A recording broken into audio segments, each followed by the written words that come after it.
Shalom jemaat yang dikasihi Tuhan, apa kabar? Kita bersyukur memasuki ibadah pada minggu ini. Kembali kita akan belajar suatu khotbah berseri berkaitan dengan memeriksa kesehatan rohani kita. Kita bersyukur jika minggu ini kita akan belajar mengenai kesehatan rohani berbicara. Siapkan hati dan pikiran Anda untuk mengikuti ibadah hari ini dan arahkan hatimu kepada Dia. Demikian juga untuk Bapak Ibu Saudara yang memerlukan doa, pertolongan di dalam pengambilan keputusan, pelayanan, dan lain sebagainya, silakan dapat menghubungi saya, Gembala Sidang, setelah kebaktian selesai. Saya mengucapkan selamat beribadah, Tuhan memberkati kita sekalian. Shalom.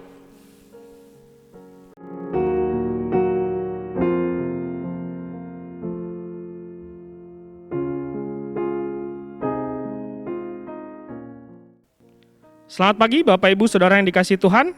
Selamat datang kembali di ibadah kita pada tanggal 16 Mei 2021. Kini kita akan mempersiapkan hati dan pikiran kita untuk memasuki saat ibadah dengan saat teduh secara pribadi.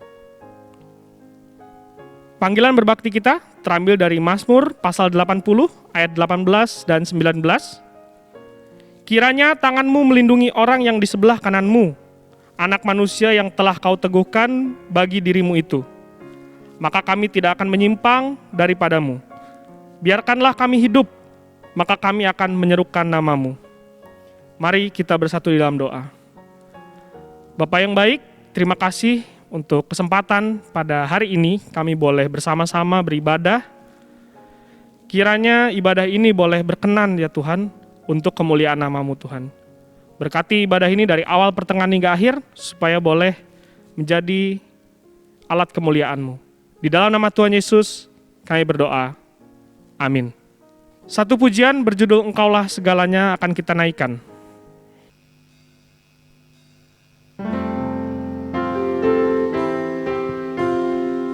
Dengan kesukuran hati kita, mari kita akan naikkan pujian penyembahan kita. Engkaulah segalanya. Engkaulah kekuatanku, Engkaulah kemuliaanku, Engkaulah segalanya.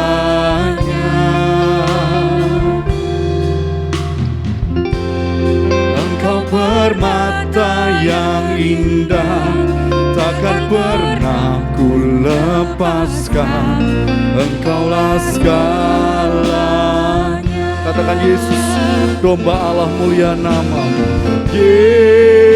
Yesus, domba Allah, mulia namamu.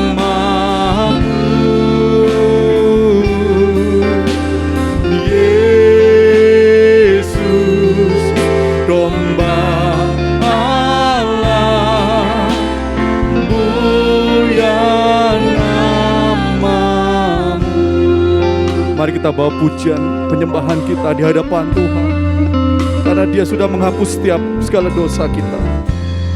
Kau hapus segala dosaku, segala celah dan maluku. Engkaulah segalanya.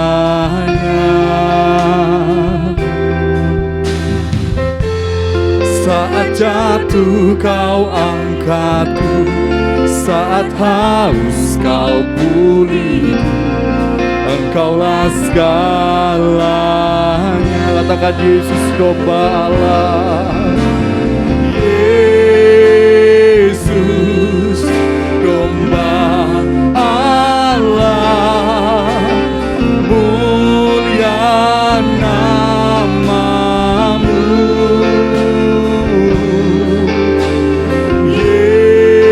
Yesus, domba Allah, mulia. Dengan kesungguhan hati kita katakan Yesus, domba Allah. Yesus, domba Allah, mulia nama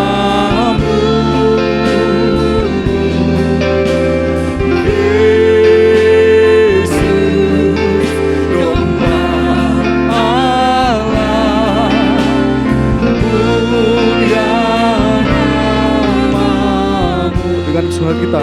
Katakan Jesus Lamb of God. Jesus Lamb of God, worthy is your name. Jesus Lamb of God, worthy is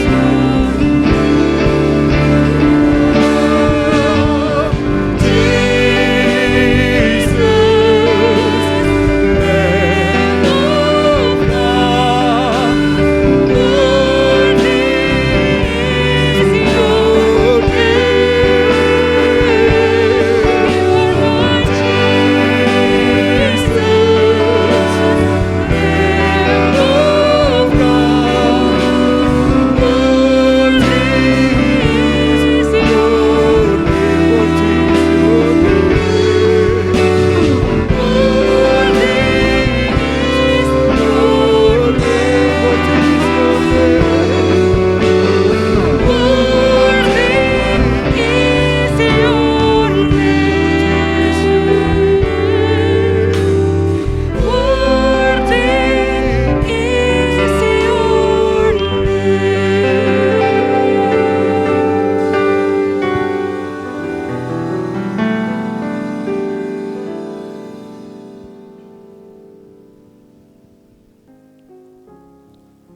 Pembacaan Alkitab terambil dari Mazmur pasal 19 ayat yang ke-15.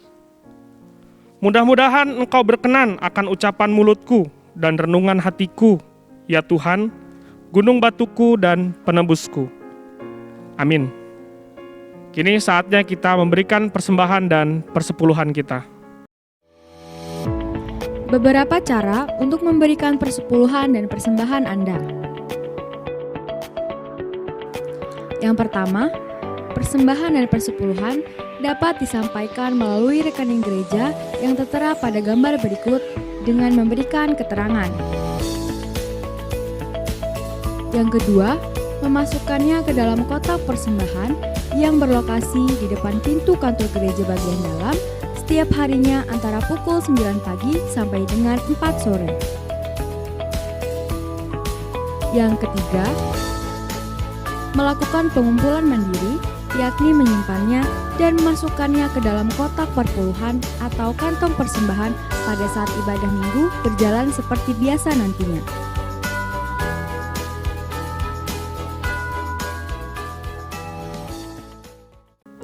Doa syafaat akan disampaikan oleh Pendeta Muda Krishna Wahyu Surya. Jemaat yang terkasih, mari kita bersatu di dalam doa, kita naikkan doa syafaat kita. Terpujilah namamu Tuhan Allah kami yang hidup. Kami bersyukur untuk semua kebaikan-Mu, penyertaan-Mu, pemeliharaanmu bagi kami, jemaat Tuhan, GPI Karunia Tuhan. Hari ini kami datang kepadamu dalam ibadah ini, sungguh suatu kesempatan yang istimewa. Sungguh Engkau terus mempedulikan dalam kehidupan jemaat Tuhan, sehingga dalam setiap karya, usaha, studi, maupun apapun yang dikerjakan oleh jemaat-Mu Tuhan, Engkau selalu campur tangan, Engkau selalu memberkati. Bapa di surga, kami juga berdoa di tengah ibadah ini, menaikkan syafaat kami untuk bangsa dan negara kami.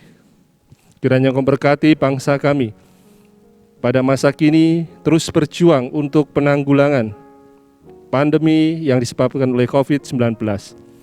Kiranya hikmat yang Kau berikan bagi pemerintahan kami, baik yang di pusat maupun di daerah, demikian juga kerjasama penuh dari antara warga negara Indonesia, dapat bersinergi dan dapat membawa kebaikan, kemajuan terlebih lagi di dalam perjuangan kami sekalian untuk penanggulangan COVID-19 ini.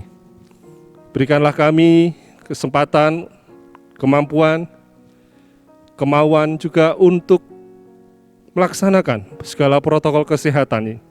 Semuanya itu akan berdampak positif bagi masyarakat Indonesia.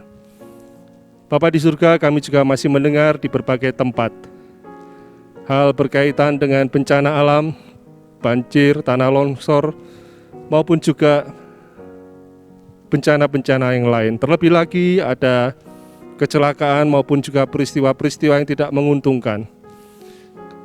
Adanya gangguan akan stabilitas keamanan di berbagai tempat.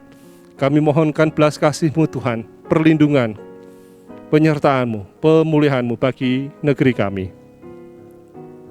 Bapa di surga, kami juga mengingat untuk jemaat Tuhan, Gereja Baptis Indonesia Karunia Tuhan.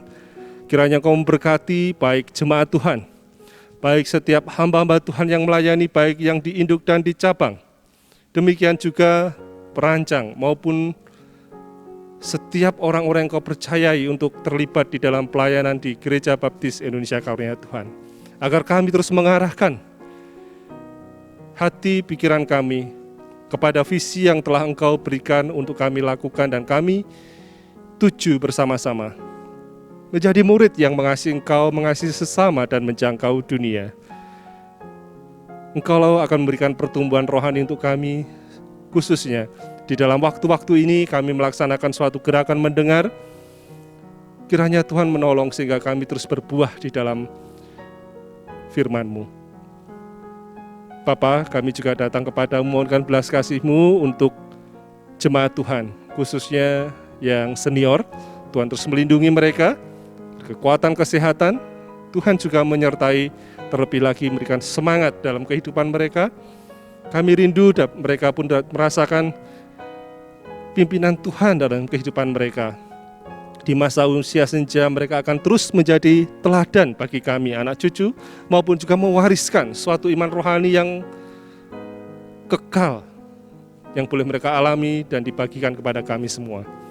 Terima kasih Tuhan, kami mengingat untuk jemaat Tuhan, kiranya Engkau memberkati mereka semuanya di dalam setiap langkah kehidupan, dalam karya mereka. Rekan-rekan kami di antara mereka ada yang bekerja baik dari rumah maupun juga di luar rumah. Tuhan akan tolong mereka sekalian, memberikan perlindungan, kekuatan, dan kesehatan. Demikian juga berkat-berkat-Mu untuk anak-anak kami dalam mempersiapkan studi lebih lanjut, dalam melaksanakan studi mereka yang kebanyakan saat ini harus melaksanakan secara online. Kiranya Tuhan tetap menyertai dan memberikan masa depan yang indah bagi mereka. Untuk keluarga-keluarga Tuhan yang merindukan keturunan, kami terus berdoa, tangan kasih-Mu yang memberikan keturunan maupun juga memberikan anak yang terbaik untuk mereka. Terpujilah nama-Mu, puji syukur kami naikkan, segala doa kami di dalam nama Yesus. Amin. Mari Bapak Ibu kita mempersiapkan hati dan pikiran kita akan naikkan pujian Jiwa Raga Kubaktikan.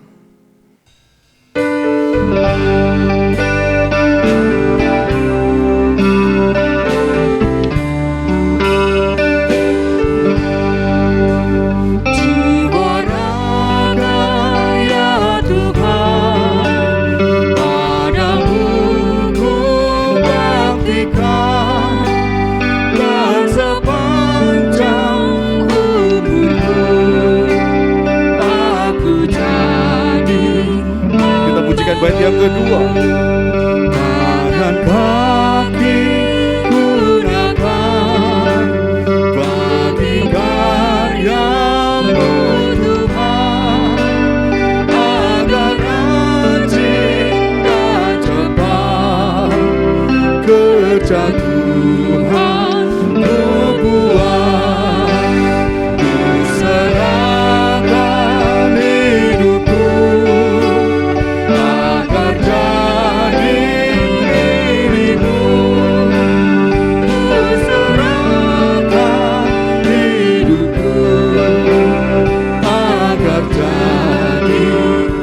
kita pujikan bait yang ketiga. Pakai juga lidahku, ku masyhurkan nama-Mu, bila mana ku nyanyi, hanya Yesus ku puji. Serahkan hidupku agar jadi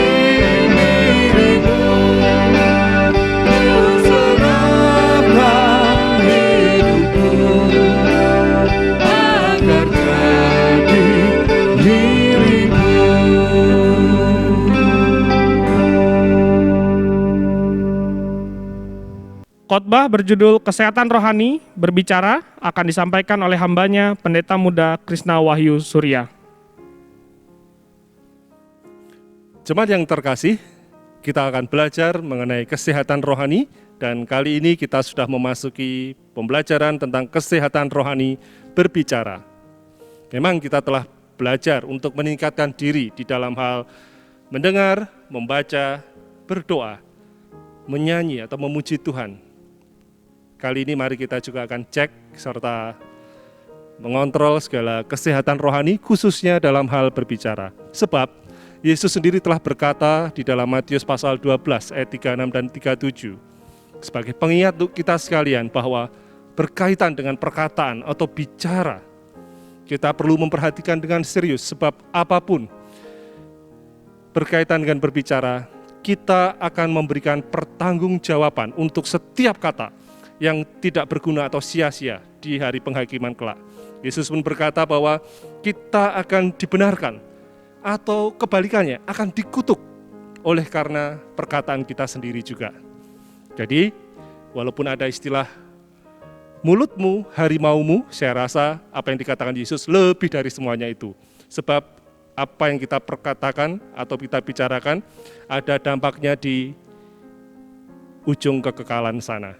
Karena itu mari kita memperhatikan, walaupun memang ada beberapa jenis pembicara atau orang yang berbicara secara berbeda-beda, namun kita akan perhatikan dulu, kita cek bahwa di bagian pertama ini ada tipe atau jenis orang yang berbicara dan itu berbeda-beda.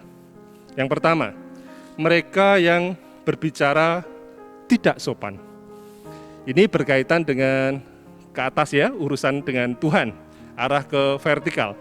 Urusan seseorang dengan Tuhan kadang-kadang seperti umat Israel harus diingatkan dalam Keluaran 20 ayat 7 bahwa jangan menyebut nama Tuhan Allahmu dengan sembarangan. Ini mengingatkan bahwa ketika kita berbicara apalagi berkaitan dengan Tuhan atau nama Tuhan, semestinya kita sopan, yaitu menggunakan nama Tuhan dengan hikmat maupun juga dengan rasa hormat, terlebih lagi dengan ketulusan hati. Bukan menggunakan nama Tuhan dengan sembarangan. Bukan menggunakan semuanya itu khususnya. Di mana seseorang dapat bersalah dalam hal ini dengan dua cara. Yang pertama, menggunakan nama Tuhan dengan umpatan. Mengumpat tapi menggunakan nama Tuhan. Atau mungkin mengutuk orang lain menggunakan nama Tuhan. Bahkan menggunakan pengulangan-pengulangan yang sia-sia dari nama Tuhan dengan sembarangan. Dan ini telah disinggung oleh Tuhan di dalam perjanjian baru mengenai orang yang berdoa dengan perkataan yang sia-sia. Ini mengingatkan bahwa seringkali tanpa pengertian kita menggunakan nama yang kudus itu tanpa menghormati atau memuliakan nama Tuhan itu. Sebagai contoh, orang Israel sendiri memang memiliki kebiasaan yang sangat kaku berkaitan dengan nama Tuhan. Mereka sangat memperhatikan ini. Jika nama Tuhan Allah disebut dengan tulisan YHWH atau mungkin kebanyakan kita mengenal dengan kata Yahweh, maka orang Israel sendiri tidak pernah berani menyebutkan nama Yahweh karena menghargai kudusnya nama Tuhan itu. Dia tidak mau menggunakan kata Yahweh itu dengan sembarangan atau berkata. Dia akan menggunakan kata Adonai ketika menemukan kata Yahweh. Dan bahkan saking menghargai nama Allah, ketika ada kertas secuil pun yang jatuh di lantai atau di tanah, mereka tidak akan berani menginjak itu. Oleh sebab mereka takut ada tulisan kata Yahweh di sana. Ini menunjukkan bahwa ada sikap yang semestinya seperti itu ya, itu baik walaupun nampaknya sangat legal atau hanya sekedar kaku, kebiasaan saja. Tetapi memang kita diingatkan, ada mereka yang berbicara dengan tidak sopan, bahkan ketika itu berkaitan dengan nama Yesus. Nama yang harus dijunjung tinggi seperti dikatakan dalam Filipi pasal 2 ayat 9-11. Maka walaupun itu biasa kita dengar sehari-hari, penggunaan nama Tuhan atau nama yang kudus itu kadang-kadang dilakukan dengan serampangan saja, istilah-istilah atau ungkapan-ungkapan berkaitan dengan nama Tuhan dilakukan walaupun tidak sopan dan terbiasa di depan umum kita dengarkan, namun sebaiknya kita mempertimbangkan hal ini, supaya kita belajar meningkatkan diri dalam hal berbicara. Dan yang kedua juga di antara mereka ada juga yang berbicara jahat. Ada tipe orang yang berbicara jahat. Dalam 1 Petrus pasal 3 ayat 10 dikatakan, mereka yang mengucapkan kata-kata yang jahat, itu berkaitan dengan kata-kata bohong. Dalam Amsal 6 ayat 19, itu berkaitan dengan kata-kata yang menipu. Dalam Roma 16 ayat 18, atau mungkin saya tafsirkan sebagai sesuatu kata-kata yang manipulatif, baik perkataan maupun tulisan. Demikian juga itu termasuk kata-kata yang kotor, Efesus pasal 5 ayat 4. Semuanya itu adalah perkataan yang jahat. Terlebih lagi dalam perjanjian lama dan perjanjian baru mengingatkan mengenai mereka yang berbicara jahat, mereka itu adalah membicarakan perkataan yang jahat kepada orang lain. 1 Korintus pasal 6 ayat 9-10 itu merupakan suatu penghinaan kepada orang lain.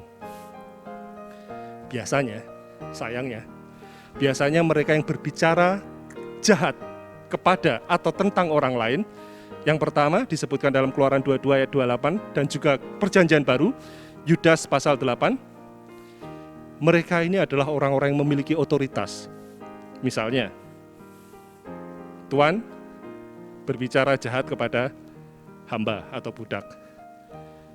Majikan kepada bawahannya atau atasan kepada bawahan.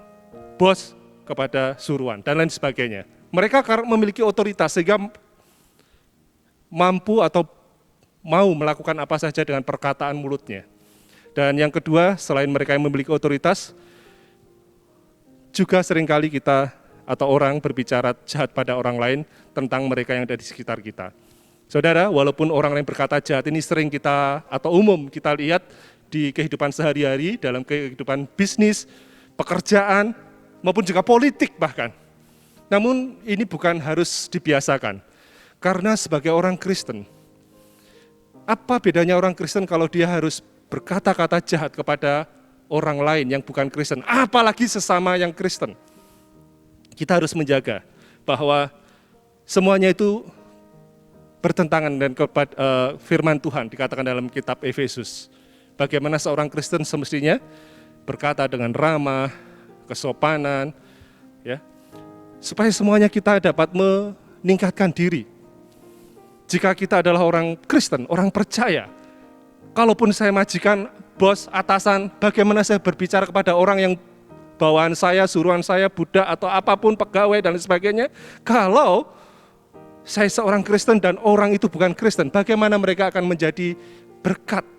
Bagaimana mereka akan dapat diberkati dengan perkataan kita yang jahat? Apalagi terhadap sesama Kristen tentunya.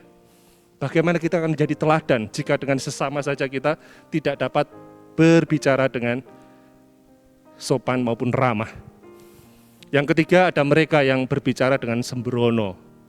Mereka berbicara dengan sembrono karena menggunakan kata-kata yang berlebihan. Misalnya, terlalu sering ngomong, terlalu berbicara terlalu sering dalam Yakobus 1 ayat 26. Atau mereka yang berbicara terlalu tergesa-gesa, terburu-buru, ya. Amsal 29 ayat 20. Bukan ngomong yang cepat tapi tergesa-gesa tanpa mikir ini pastinya. Kemudian juga penyalahgunaan kata-kata. Rupanya ketika berkata-kata seorang bisa salah dalam menggunakan kata-kata. Mungkin sengaja juga maupun tanpa sengaja. Ada bujukan atau rayuan dalam Mazmur 12 ayat 1-4 itu dijelaskan. Kemudian juga ada sumpah serapah di mana Matius 5 mengingatkan kita untuk tidak melakukan itu. Dan bahkan kata-kata yang tidak bermanfaat atau kata-kata yang memancing istilahnya ya. Karena itu mari kita akan memperhatikan bahwa kata-kata sembrono ini kita perlu mewaspadai. Saya yakin baik kata-kata yang jahat tadi, kata-kata yang tidak sopan maupun kata-kata yang sembrono, sebagai seorang Kristen kita akan selalu mawas diri terhadap itu. Dan saya percaya Anda mengusahakan diri untuk tidak melakukannya. Tetapi ingat, kata-kata sembrono ternyata juga termasuk eufemisme. Eufemisme itu apa ya? Itu istilah ya. Eufemisme adalah istilah mengenai ekspresi yang enggak terlalu menyerang atau agak halus, ekspresi yang enggak ofensif, untuk menggantikan ekspresi yang dianggap ofensif, dianggap menyerang. Kalau aku menggunakan kata ini, pasti orang itu akan sakit hati karena jelas sekali ini menyerang, menyudutkan. Tapi mungkin banyak kan dari orang-orang sekarang mencoba untuk menggunakan dengan sedikit memperhalus. Dalam bahasa Inggris, mungkin kita tidak terlalu banyak yang mengerti, tapi ada kata darn, ada kata shoot, ada kata ghost, bukan ghost hantu, tapi G-O-S-H. G-O-S-H, gosh, oh my gosh, oh my god, dan lain sebagainya. Terus kemudian ada kata gi, itu satu ungkapan-ungkapan yang sebenarnya halus, tapi maknanya dalam kehidupan sehari-hari rupanya menggantikan sesuatu yang lebih ofensif. Mungkin dalam bahasa Indonesia yang saya bisa kaji atau saya lihat beberapa kalimat atau kata akhir-akhir ini, mungkin Anda bisa perhatikan. Apa bedanya kata, maaf agak kasar, anjing dengan anjir? Orang pada sekarang ini untuk mengatakan sesuatu pada orang lain tidak akan menggunakan kata anjing lu misalnya. Tapi mungkin akan menggunakan kata anjay, anjir, anjas, dan lain sebagainya. Padahal sama artinya. Kalau saya ngomong anjir lu, pasti Anda juga akan dalam diri Anda tahu apa maksudnya. Karena itu kita bisa saja menggunakan eufemisme, tetapi ada yang salah dengan itu. Yakni apa? Artinya yang sama saja, mau pakai yang anjing atau anjir, atau misalnya contoh yang lain. Kalau saya menggunakan saya tampar gitu ya, itu pasti, atau saya tonjok, pasti kasar ya, ofensif banget ya. Tetapi kalau saya menggunakan kata-kata yang sekarang agak diperhalus, saya tampol loh, nah, ini kayaknya ada diperhalus, ada candaannya, tapi sebenarnya intinya apa?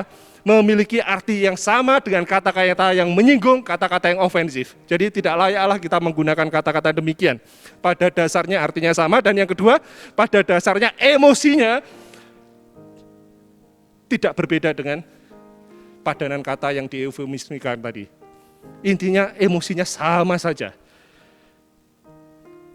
Hal-hal seperti ini tidak mencerminkan apa yang dirindukan oleh Efesus pasal 4 ayat 31 sampai 32, supaya kita berkata dengan ramah dan lain sebagainya.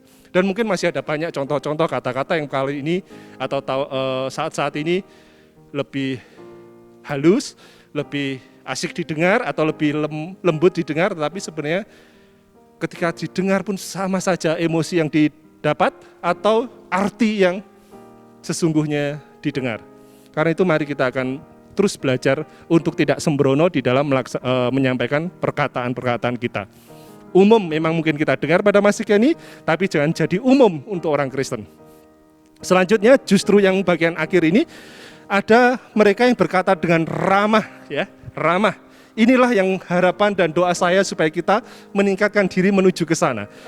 Seperti dikatakan dalam Efesus 4 ayat 29 dan sampai dengan 32, supaya kita apa? Berkata dengan ramah. Ucapan yang mengarah kepada apa? Pembangunan. Pembangunan tubuh Kristus tentunya. Ucapan yang mengarah atau mendorong kepada membangun satu dengan yang lain. Itu memberikan dan menaruh kasih karunia dalam diri seseorang kepada orang lain. Sungguh ya, kalau kita menjadi berkat, menjadi kasih karunia bagi orang lain, tentunya itu akan mendamaikan. Itu akan membuat kita semuanya akan dibangun satu dengan yang lain. Bahkan ucapan ramah ini ada disebut juga sebagai ucapan yang mengungkapkan rasa syukur. Wah, lebih baik ya kita mengungkapkan kata-kata dengan penucapan syukur daripada apa? Keluh kesah, komplain, dan lain sebagainya. Yang mana semuanya itu sebagai orang Kristen seharusnya layak untuk disampaikan. Ucapan syukur itu bahkan bukan hanya sekedar layak, tapi wajib untuk diungkapkan oleh orang Kristen. Pantas dilakukan oleh orang Kristen dibanding yang lain. Nah, walaupun ini seringkali gak umum, kata-kata yang ramah sekarang mungkin tidak makin banyak digunakan, tapi digunakan eufemisme atau padanan kata yang lain, tetapi biarlah kita menjadi umum untuk orang Kristen. Orang Kristen umumnya ngomong ramah, berbicara ramah. Sama seperti minggu lalu saya sampaikan, apa? Orang Kristen umumnya menyanyi. Suka maupun duka menyanyi. Hari ini kita belajar, orang Kristen sudah umum harus berbicara yang ramah, bukan yang sembrono, bukan yang jahat, bukan juga yang enggak sopan. Mari kita meningkatkan diri, karena memang di sini Tuhan sendiri sudah mengingatkan bahwa melalui kata-katamu kamu akan dihakimi. Tapi lebih daripada itu, mari kita pertimbangkan ada alasan kenapa kita harus berbicara dengan tepat atau benar. Ini bagian yang kedua, pentingnya berbicara dengan benar atau tepat. Yakni yang pertama, sebab kata-kata mengungkapkan hati kita. Firman Tuhan dalam Matius 12 ayat 34 mengatakan, dari kelimpahan hati, apa yang muncul dari hati? Mulut berbicara, muncul di mulut, di bibir kita. Berbicara mengungkapkan, ya, ketika kita berbicara kita sedang mengungkapkan harta atau perbendaharaan apa yang ada dalam hati kita. Karena itu sudahkah kita mempertimbangkan apa yang kita ungkapkan? Karena itu pasti akan melambangkan atau menunjukkan hati kita. Kemudian juga pentingnya berbicara dengan benar, sebab kata-kata atau pembicaraan bisa atau bahkan sering melukai orang lain dan bahkan mungkin sesama Kristen.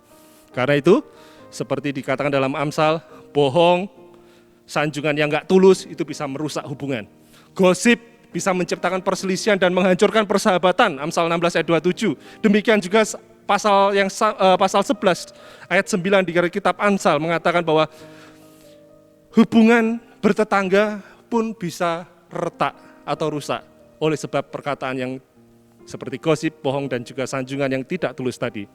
Yakobus di dalam perjanjian baru tentunya mengingatkan mengenai lidah atau perkataan memang bisa menjadi api yang merusak atau membakar, bahkan racun yang kuat. Wah, kalau demikian mari kita akan mengingat bahwa apa yang saya bicarakan, Anda katakan, ingat bahwa kemungkinan bisa saja melukai orang lain. Tetapi penting berbicara dengan benar, karena kata-kata pun ternyata dapat memberkati dapat memberkati orang lain. Dalam kitab Amsal banyak dicatat mengenai dengan mendinginkan percakapan yang memanas. Percakapan yang benar, yang tepat, yang baik akan menolong mendinginkan suasana. Percakapan lagi panas dapat didinginkan tensinya atau suhunya dan juga menghibur mereka yang cemas. Perkataan yang baik juga dapat menyenangkan mereka yang mendengar dan bahkan memberi kasih karunia kepada para pendengarnya. Nah, rupanya dari pentingnya berbicara dengan benar ada potensi merugikan karena menunjukkan siapa kita, isi hati kita kayak apa, tetapi untuk orang lain kadang-kadang juga membuat mereka terluka. Tetapi ada juga baiknya, ada banyak kebaikan yang bisa kita ungkapkan melalui pembicaraan, sehingga kalau kita terdorong untuk meningkatkan pembicaraan kita atau cara bicara kita yang lebih baik, justru banyak potensi yang baik yang dapat kita sharingkan atau dapat kita pengaruhi orang lain dengan perkataan baik itu. Pasti hari ini kita akan berkomitmen untuk, aku pengen berbicara lebih baik, pengen berbicara lebih positif.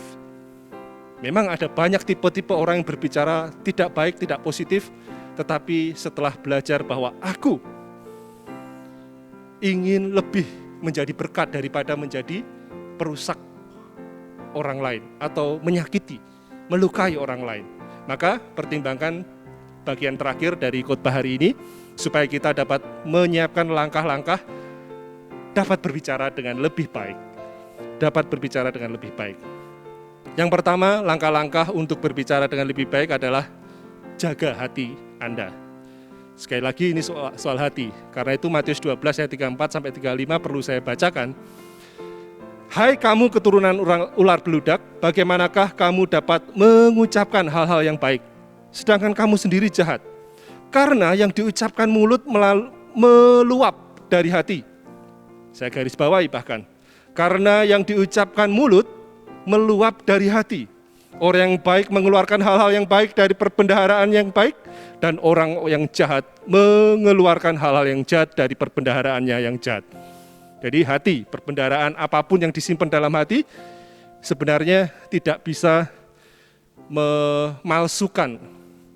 Kalau wajah bisa dipalsukan wajah nampaknya ramah, wajah nampaknya bersahabat, tetapi isi hati akan keluar dari mulut dan itu akan tidak bisa ditutup-tutupi. Karena itu Bapak Saudara kasih Tuhan, Amsal 4 ayat 23 juga mengatakan, jagalah hatimu dengan segala kewaspadaan, karena disitulah terpancar kehidupan. Hati orang bijak menjadikan mulutnya berakal budi, dan menjadikan bibirnya lebih dapat meyakinkan. Jadi, menjaga apa yang masuk dalam hati, kita simpan dalam hati, semua yang masuk dan kita simpan dalam hati, mari kita simpan yang baik-baik, yang positif, pasti keluarnya juga yang baik dan positif. Ada istilah dalam bahasa Inggris, suatu ungkapan, kira-kira seperti ini artinya, sampah masuk, sampah keluar. Itu hanya ungkapan dalam bahasa Inggris, tapi bahasa Indonesianya lebih kurang seperti itu. Sampah masuk, sampah keluar. Jadi apa yang masuk dalam hati kita, suatu saat akan keluar melalui ucapan dan bibir kita. Sekali lagi, yang di keluar nampaknya bisa dimanipulasi. Bisa berparas baik, cantik, ganteng, maupun juga menaruh wajah, menggunakan wajah ramah dan sebagainya. Tetapi apa yang dalam hatimu suatu saat keluar dari bibirmu. Kita juga perlu hati-hati, masa-masa sekarang ada istilah di antara anak-anak remaja itu toksik. Nah, saya pada waktu mewawancarai salah satu calon baptisan di tahun lalu, apa yang dapat kamu pelajari ketika kamu sudah mengenal Tuhan? Kata-kata mengenai toksik. Apa? Saya malah bingung juga, apa ini? Rupanya saya kurang gaul ya. Ternyata saya dijelaskan kata-kata yang merusak, kata-kata yang menghina yang lain, bahkan mungkin suatu verbal bullying, kata-kata yang kasar, kata-kata yang pasti menyakitkan orang lain. Nah, kita harus mengisi anak-anak kita, remaja, pemuda, maupun juga generasi kita dengan memberi contoh dan teladan kepada mereka, mengisi dengan firman-Nya. Sebab nanti apa yang keluar pun dari hatinya adalah firman. Kalau kita setuju dengan kata-kata toksik, kalau kita setuju dan mempraktekkan kata-kata yang seperti itu, melukai banyak orang, dan anak-anak kita mendengar dan kemudian menyimpan dalam hati, suatu saat akan keluar juga melalui bibir hati mereka. Sampah masuk, sampah keluar. Berkat yang masuk dalam hati, berkat juga akan keluar. Juga selain jaga hati Anda adalah jaga bibir. Nah, ini menjaga mulut tentunya maksudnya ya, karena firman Tuhan dalam Amsal disebutkan dalam ayat pasal 13 ayat 3, siapa menjaga mulutnya memelihara nyawa. Siapa yang lebar bibir akan ditimpa kebinasaan. Wah, lebar bibir apa maksudnya? Ember kali ya, tapi maksudnya pasti bukan sekedar bibirnya yang lebar, tapi perkataan yang keluar dari bibir itu gak tertahankan ya, nerocos terus dan sebagainya, justru akan ditimpa kebinasaan. Firman Tuhan katakan lain dalam Amsal 21, siapa memelihara mulut dan lidahnya, memelihara diri pada waktu kesukaran. Janganlah ada perkataan kotor keluar dari mulutmu. Ini pasti pengingat yang baik ya untuk kita, supaya berhati-hati dengan apa yang keluar dari mulut kita. Kemudian juga pikirkan dulu sebelum kita berbicara. Itu langkah untuk memperbaiki perkataan atau bicara kita. Pikir dulu sebelum ngomong, ya intinya kira-kira begitu. Hati orang benar menimbang-nimbang. Nah, perlu menimbang-nimbang jawaban. Tetapi mulut orang fasik mencurahkan hal yang jahat. Tidak usah buru-buru, pikir dulu. Karena Anda sebagai orang yang percaya Tuhan Yesus Kristus, saudara akan memperoleh hikmat dari Dia. Kalau Anda memintanya, pasti Dia akan menolong ketika saudara menimbang-nimbang setiap perkataan saudara. Jangan terburu-buru, pikir dulu. Karena pasti ada konsekuensinya. Berpikirlah 2 kali, kata Napoleon Hill dengan quote-nya, berpikirlah 2 kali sebelum Anda bicara. Karena apa yang Anda katakan akan mempengaruhi orang lain, itu akan membawa kepada kesuksesanmu atau kegagalanmu. Namun lebih daripada itu kita percaya firman Tuhan bahwa mungkin ada konsekuensi setiap perkataan kita. Akan ada akibatnya, jadi lebih baik minta hikmat Tuhan lebih dulu untuk dapat kita menyampaikan pembicaraan kita. Dan yang terakhir yang boleh saya sampaikan berkaitan dengan langkah-langkah untuk memperbaiki cara bicara yang penting juga menurut saya walaupun terakhir, yaitu berdoa untuk setiap ucapan mulut kita. Berdoa untuk setiap perkataan kita. Mohon Tuhan bimbing lidah mulut kita, lebih lagi hati kita. Awasilah mulutku ya Tuhan, berjaga-jagalah pada pintu bibirku. Anda layak untuk datang kepada Tuhan, minta pertolongan Tuhan untuk menjaga. Hati pasti harus dijaga, tetapi enggak buru-buru dalam perkataan mulut karena Tuhan akan menolong, menjagai, dan mengawas-awasi setiap perkataanku. Berdoalah agar Tuhan membantu Anda berbicara dengan penuh kasih karunia dan kebaikan untuk orang lain. Maka pada saat ini, kesimpulan dari kebenaran firman Tuhan adalah bahwa jangan lupa bahwa kita memiliki pengertian atau pemahaman sekarang bahwa berbicara itu kuat, ya. Berbicara itu memiliki kekuatan. Bisa meyakinkan orang lain, tapi juga bisa menyakiti orang lain. Bisa memberkati orang lain, tetapi juga bisa membawa orang lain kepada kebinasaan.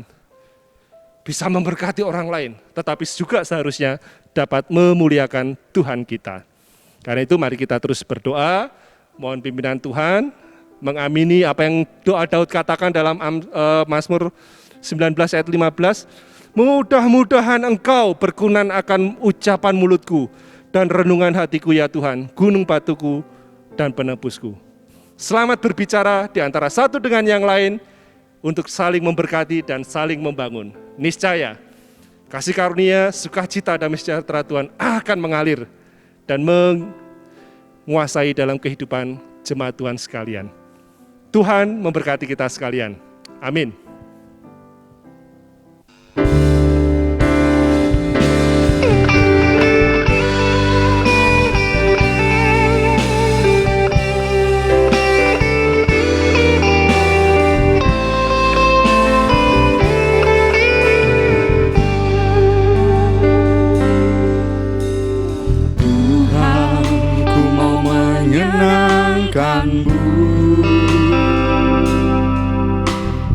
Tuhan, bentuklah hati ini jadi bejana untuk hormat-Mu. Cemerlah bagai emas murni, Tuhan, ku serahkan hatiku. Tuhan, ku serahkan hatiku. Semua ku berikan kepadamu. Kuduskan hingga tulus selalu, agar aku menyenangkan-Mu. Menyenangkan-Mu, senangkan-Mu, hanya itu kerinduanku. Menyenangkan-Mu, senangkan-Mu, hanya itu kerinduanku. Kita katakan, Tuhan, ku serahkan hatiku. Tuhan, ku serahkan hatiku. Semua ku berikan kepadamu. Kuduskan hingga tulus selalu, agar aku menyenangkan. Katakan, menyenangkan-Mu. Menyenangkan-Mu, senangkan-Mu, hanya itu kerinduanku. Kami rindu menyenangkan-Mu, Tuhan. Menyenangkan-Mu, senangkan-Mu, hanya itu. Dengan kesungguhan hati kita katakan, hanya menyenangkan Tuhan saja. Senangkan-Mu, hanya itu kerinduanku. Menyenangkan-Mu, senangkan-Mu, hanya itu kerinduanku. Hanya itu, kerinduan kami, Tuhan. Hanya itu kerinduanku.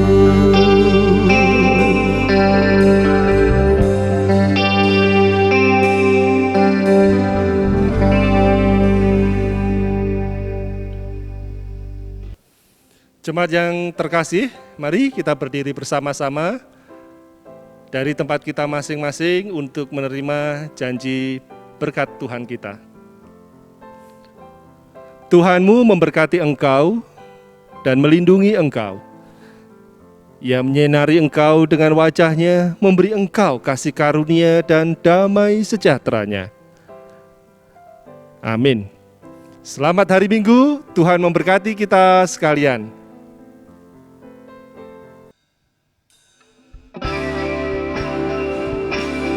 Menyenangkanmu, senangkanmu, hanya itu kerinduanku. Menyenangkanmu,